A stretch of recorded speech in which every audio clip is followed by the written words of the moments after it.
आज हम क्लास 9 का जो लेसन पढ़ने जा रहे हैं जिसका उन्वान है मसनवी। मसनवी के बारे में जैसा कि ये लिखा हुआ है आपके सामने ये दिया हुआ मसनवी की डेफिनेशन। मसनवी क्या है? मसनवी के बारे में मैं आपको बता दूं, मसनवी एक ऐसी शेरी इसनाफ है जिसमें स्टोरी को रदीफ और काफिये की फाउंडेशन के साथ कहा जाता है। जैसे कि आपने गज़ल पढ़ी, नज़्म पढ़ी, गज़ल के बारे में क्या होता है, गज़ल में हर एक शेर मुकम्मल होता है। नज़्म में क्या होता है कि अल्फाज को तरतीब के साथ बयान किया जाता है।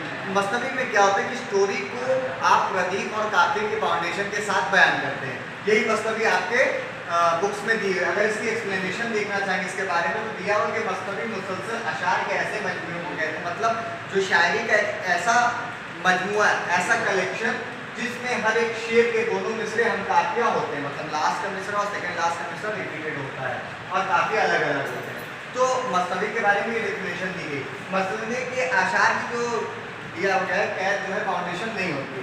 आज हम मसनवी के बारे में पढ़ेंगे जिसको मीर गुलाम हसन ने लिखा है, जिसका इंट्रोडक्शन आपके सामने है। 1738 में इनकी विलादत हुई, 1786 में इनकी शहादत हुई। इन्होंने वफात पाई मीर हसन के ख़ानदान के। ईरान से आकर दिल्ली में इनके वालिदैन फंसे और उसके बाद इन्होंने उर्दू असनाफ की शायरी की लिखी। जो मसनवी आपकी किताब में दी गई कि जिसकी स्टोरी जिसका नाम सहरुल बयान, जैसा कि आप देखिए यहाँ पे दिया हुआ है ब्रैकेट में सहरुल बयान। सहरुल बयान के एक पार्ट्स जो आपके अंदर काट करके दिया गया है। सहरुल बयान, सहर माने क्या होता है, जादू। बयान मतलब एक ऐसी स्टोरी जो अपने अंदर जादुई दुनिया समाई हुई है, उसके बारे में इसमें बताया गया है। इसकी स्टोरी की शुरुआत देखिए यहाँ से होती है।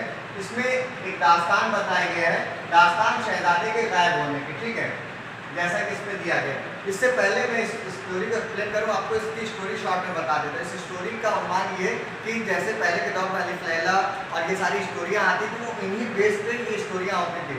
इसमें एक राजा जिसके बहुत हुकूमत रहती है, सारी दुनिया में उसका डंका होता है, लेकिन उसकी परेशानी का एक सबब रहता है कि उसको कोई औलाद नहीं होती।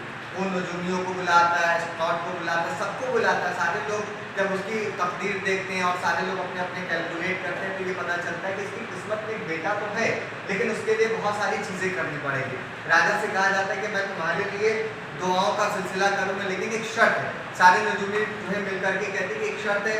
राजा कहते हैं ठीक है, हम अपनी जनरेशन को आगे बढ़ाने के लिए इसको आगे बढ़ाने के लिए रेडी हैं, उसके लिए भले ही हमें कोई भी चीज़ें माननी पड़े। तो राजा के सामने नजूमी एस्ट्रोनॉट जो रहते हैं वो एक शर्त ये रखते हैं कि 14 साल तक आपको अपने बेटे को खुले आसमान सहन के नीचे नहीं ले जाना। राजा इस बात को मान जाता है। अब दवाओं और दुआओं का सिलसिला शुरू होता है। उसके बाद कुछ दिनों के बाद राजा को बेटा होता है। राजा को बेटा होता है। बेटा जो होता है वो बहुत खूबसूरत, जिसका नाम बेनज़ीर रखा गया। बेनज़ीर का मतलब क्या होता है, जिसकी कोई मिसाल ना हो, जिसके हम पल्लू को न हो। तो बेनज़ीर जब उसका नाम रखा जाता है, बेनज़ीर जो है वो बहुत खूबसूरत होता है। 12-13 साल के सिन तक उसको जो है बंद कमरे में एक सहन में राजा ने वैसा मकबरा बनाया, वैसे इंतजाम किए रखता है। कुछ दिनों के बाद क्या होता है कि राजा को एक दिन बादशाह का जो बेटा रहता है, वो शहजादा जिसका नाम बेनज़ीर रहता है, वो अपनी खिड़की में से चांद को देखता है। उसे चांद बहुत खूबसूरत लगता है। वो अपने वालिद से जिद करता है, पापा मुझे आज चांदनी रात में आसमान के नीचे सोना है। ये जिद जब वो करता है, राजा है भाई, राजा का बेटा जिद कर रहा है। हम छोटे मोटे अगर अपने पापा से जिद करते हैं तो पापा हमारे पूरा कर देते हैं, तो राजा है, जाहिर सी बात है। वो जो बहुत ही मन्नत मुराद से बेटा पैदा हो, उसके लिए राजा ने कहा ठीक है हम इस चीज़ को कर देंगे। उसके बाद क्या होता है, राजा जो है अपने बेटे को जो है छत पे सोने की इजाज़त दे देता है। अब उसके बाद क्या होता है, जब वो राजा का बेटा छत पे सोता है तो उसके बाद क्या होता है, परियों का हल्का उधर से झुंड उधर से जाता रहता है। तो परियों की महलका रहती है, वो जब बेनज़ीर की खूबसूरती को देखती है तो उस पर अट्रैक्ट हो जाती है और आशिक हो जाती है और उसको वहाँ से उठा कर ले जाती है। ये स्टोरी बहुत डीपली है, अगर इसकी पूरी बुक्स एक दी हुई, लेकिन आपके जो बुक्स में सिलेबस में जो दिया गया वो ये बताया गया कि जब वो बादशाह के बेटे को उस पलंग से उठा के उस छत से ले जाते हैं तो बादशाह का क्या हाल होता है, एक बाप का अपने बेटे की जुदाई में क्या अहवाल होता है, उसका बयान इसमें किया गया है। मैं अशार पढ़ रहा हूँ, धीरे धीरे इसको एक्सप्लेन करने की कोशिश, मैं इसको थोड़ा बड़ा कर दे रहा हूँ ताकि आपको थोड़ा इजली चीज़ समझ में आए। सबसे पहले इसका उन्वान दास्तान शहजादे के गायब होने की और गम से माँ बाप और सबके हालत तबाह करने की। ये बताया गया कि ये जो उन्वान है किस तरह बेटा जो है गायब होता है और उसके बाद क्या हाल होता है बादशाह का और उसकी जो वालदा रहती है उसका। कह रहे कि यहाँ का तो किस्सा छोड़ यहाँ जरा सुनो कम ददा का गया। राइटर ये कह रहे कि मैं तो पिछली कहानी को छोड़ के आगे का बयान करने जा रहा हूँ। करूँ हाल हिजरा जदा का रकम के गुजरा जुदाई से क्या हो गया। कह रहे कि मैं अब उस बात को बयान करने जा रहा हूँ, उस हिजरत के बारे में बताने जा रहा हूँ, उस जुदाई का जिक्र करने जा रहा हूँ जिसको किसी माँ बाप के लिए जो है सबसे परेशानी का दिन माना जाता है। खुली आँख जो एक की बात कही। अब यहाँ से जो वाक्य जान हो रहा है ये वही वाक्य है जब बादशाह का बेटा जाके उस पलंग पे सोता है। अब जब बादशाह का बेटा अपने नौकरानी के साथ सबके साथ जो है सोता है तो उनमें से क्या होता है, जब वो गायब हो जाता है, गायब होने के बाद जब उनमें से एक नौकरानी की आँख खुलती है तो क्या आलम होता है, यही वो ये आँख खुलना उसी की बात बयान कर रहे हैं। खुली आँख जो एक की माँ कही तो देखा कि वो शहजादा नहीं, ना है वो पलंग, ना वो मारो, ना वो गुल इसकी जा, ना वो उसकी बू। कह रहा है कि जब आँख खुलती तो देखती है कि ना वो पलंग है, ना वो महालोज है, ना वो पलंग है, ना उसकी बू है, ना बादशाह के बेटे का नहीं पता है। देख ये हाल हैरान का कि ये क्या हुआ, हाय परवरदिगार। वो दुआ कर रही है परवरदिगार ये क्या हो गया, हैरान और परेशान हो गई। कोई देख कर ये हाल रोने लगी, कोई गम से जी अपना रोने लगा। जो बादशाह के मुलाजिम थे वो देख करके उनके बारे में बता रहे कि ये सब सारी चीज़ें देख करके कोई परेशान होने लगा, कोई गम से चीख होने लगा, कोई बिलबिलाती सी फिरने लगी, कोई सेफ होकर गिरने लगी। भाई जाहिर सी बात है बादशाह का बेटा जिसको बहुत ही मन्नत मुराद से पैदा हुआ, जो बहुत ही सिक्योरिटी में रहता था, वो गायब हो गया तो इस बात का असर क्या होगा बादशाह पे, सारे लोगों को पता है। इस वजह से जो उसके वर्कर्स थे वो एकदम बेचैन परेशान हो गए।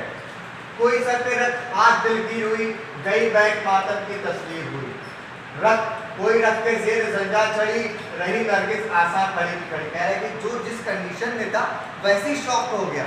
यहाँ पे राइटर ये बयान करना चाह रहा है, उस कंडीशन को आपके सामने पेश करना चाह रहा है कि उन लोगों का क्या हाल है, क्या आलम है कि जब बादशाह के बेटे के गायब होने का पता चलता है। उसके बाद कह रहा है कि रही कोई उंगलियों को दांतों में दाग, किसी ने कहा घर हुआ खराब। कह रहा है तो ये दांत यहाँ मुहावरे का इस्तेमाल किया गया है कि दांतों में दबा करके उंगलियाँ खड़ी रही। कोई ये कमेंट्स कर रहा है कि दाग जो है उसका बादशाह का घर खराब हो गया। किसी ने दिए खोल सुंबुल से बाल, टमाटों से गुल किए सुर्खदाल। कह रहे कि कोई जो है बिल्कुल बालों को खोल के दिखे कि अब क्या होगा, अब तो बादशाह को कौन जवाब देगा। वो बेटा बेनजीर जिसका नाम था वो तो गायब हो गया, बादशाह को क्या कहा जाएगा। न बन आई कुछ इनको इसके सिवा कि कहिए ये अहवाल अब कैसे जा। जब उनको कुछ समझ में नहीं आया तो उन्होंने कहा कि अब यही रास्ता की राय से बादशाह से बयान किया जाए क्या हुआ उनके साथ। अच्छा क्या कहते देखिए, सुनी शाह ने अलकिस्सा जब ये खबर गिरा खाक पर कह के हाय फिसर। फिसर माने होता है बेटा। कह रहे जब ये किस्सा ये कहानी जब बेटे की बाप को पता चलती तो अपने जिगर को थाम करके खाक पे जमीन पे बैठ जाता और अपने कहता हाय फिसर, हाय मेरे बेटे तुम कहाँ चले गए। कलीजा पकड़कर माँ तो बस रह गई, कली की तरह बिकस के रह गई। कह रहा माँ को जब ये बात पता चली तो उसने कलीजा थाम लिया और बिल्कुल बिना, जैसे होता है जो कलियां होती बिना खिले मुरझा जाती, वही हाल उसकी माँ का होता है। इसके बाद क्या है, नेक्स्ट पैराग्राफ में कहा शह ने वहां का मुझे तो बता, अजीज जहां से मेरा यूसुफ गया। कहता है बादशाह कि मुझे वहां का पता बताओ जहां से मेरा बेटा गायब हुआ। गए लेके दो शहर को लगे बाम पर, दिखाया सोता था याम सीट पर। वो ले जाते हैं उसको, ले जाकर के दिखाते देखो वो यहीं पे सोता था। बादशाह के जो नौकर होते हैं उसको ले जाकर के दिखाते, देखिए आपका बेटा यहीं पे सोया था, यहीं से गायब हुआ। यही थी जगह को जहां से गया, कहा हाय बेटा तू यहाँ से गया। मेरे नौजवान मेरे किधर जाऊं कि नजर तूने मुझ पे न की बेनजीर। एक बाप के लिए बेटे का कब, वो भी जवान बेटा जिसकी उम्र 13 से 14 साल हो, और बाप का ये आलम जो ज़ईफ़ी के पैराए पे कदम रख रहा है। इस आलम में बाप को बेटे का गम अगर मिले तो कहा जाता है दुनिया में सबसे ज़्यादा तकलीफ दे गम है। तो इसी बात के दर्द को राइटर यहाँ पिरो रहा है, लफ्ज़ों के जरिए आपके सामने पेश कर रहा है कि किस तरह बेटा की जुदाई बाप के लिए होती है और बाप को बेटा जो है बाप यहाँ पे बाप जो है बेटे को याद करके कैसे अपने कलेजे को थाम करके उसको आहों बुका कर रहा है। अजब बहन में डुबोया हमें, गर्द जहाँ से तुमने खोया हमें। कह रहे कि ऐसा गम दिया है बेटा तुमने हमें छोड़कर चले गए कि बिल्कुल हम परेशान हो गए। करूँ इस कयामत का मैं क्या बयां, तरक्की में हर तक शोरत होगा। कह रहे कि मैं इस कयामत के बारे में क्या बयान करूँ, तरक्की का मौसम का सारी चीज़ें अच्छी चल रही थी लेकिन ऐसा कंडीशन आगे का मैं इसके बारे में क्या बयान करूँ। लबे बाम कसरत जो इक्सर हुई, तले की जमी सारी परी। एक मिसाल दी जाती है कि पैरों तले जमीन खिसक जाने की, उसी मिसाल को पेश किया गया है कि जब ये देखा कि कंडीशन ऐसी हुई तो ऐसा लग रहा था कि बादशाह के पैरों से जमीन खिसक गई। शब आदि और जिस तरह से तो कटी रही जो बाकी सो रोते कटी, कह रहा तो आधी शब तो गुजर गई सोते हुए, लेकिन जब से बादशाह का बेटा गायब हुआ उसके बाद से जो शब गुजरी वो बिल्कुल पूरी रोते हुए गुजरी। जिस तरह से इसकी स्टोरी बयान की गई है, मैं शॉर्ट में आपकी स्टोरी बयान कर दे रहा हूँ कि एक बादशाह जिसका बेटा, एक बादशाह उसके लिए उसके बेटे की क्या इंपॉर्टेंस होती है और उसके गायब होने पे माँ बाप का क्या हाल होता है, ये इसमें बयान किया गया, इस स्टोरी के जरिए बयान किया गया। मस्तबी में राइटर ने बात को बयान किया गया। ये तकरीबन 300 साल पुरानी स्टोरी है जिसके जरिए आप तक राइटर ने बेहतरीन स्टोरी पहुंचाने की कोशिश की। अगर आपको लगे कि इसके आगे क्या जानना है तो ये नेट पे भी अवेलेबल है स्टोरी, आप देख सकते हो, नहीं तो आप हमसे कॉन्टेक्ट करिए कि मैं आपको इसके आगे की स्टोरी भी बता दूंगा। कोई चीज़ अगर हमारी न समझ में आई हो तो आप हमारे यूट्यूब चैनल चिल्ड्रंस एकेडमी के चैनल पे, हमारे चैनल पे कमेंट्स और लाइक करके हमें बताइएगा, और लाइक ज़रूर, कमेंट ज़रूर, सब्सक्राइब जरूर कीजिएगा ताकि आगे आने वाली वीडियोस हम आप तक पहुंचा सकें और आपको पता रहे कि कब ये वीडियोस जा रही है। ठीक है, थैंक यू।